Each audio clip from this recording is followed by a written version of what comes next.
Ils sont trois autour de la table, deux échevins de la ville de Charleroi et le député provincial des sports.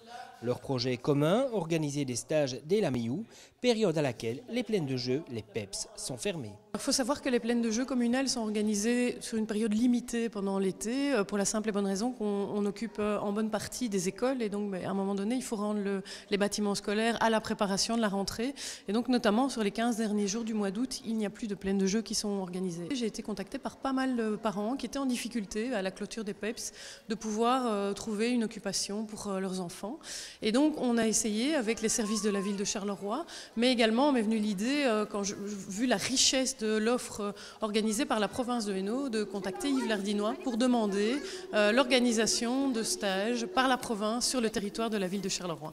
Et donc, comme dans la moitié des communes annuaires, on est ici dans une véritable politique de supracommunalité.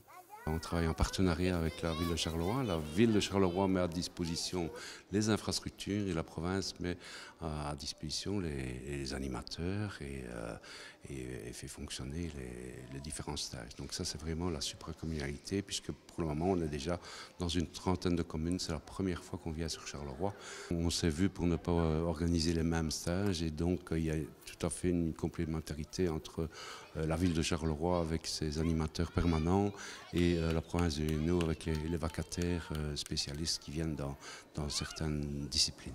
Et finalement, l'offre est qualitative et sur une durée d'un mois, on a quasiment une dizaine de stages qu'on peut proposer ensemble. Je pense que c'est vraiment un beau partenariat. C'est vraiment un plus, non seulement pour les parents, mais aussi les jeunes qui vont pouvoir découvrir différentes disciplines sportives. Il y a beaucoup de stages multisports, comme on les appelle, avec aussi de l'acrobranche, une découverte du vélo.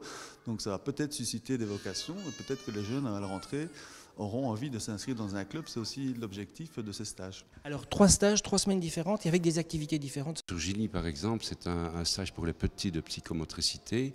Par contre, sur Montigny, eh bien là, il y a de la natation et c'est un stage qui est fort prisé puisque il y a une piscine et bon, pendant l'été, les enfants aiment aller se baigner.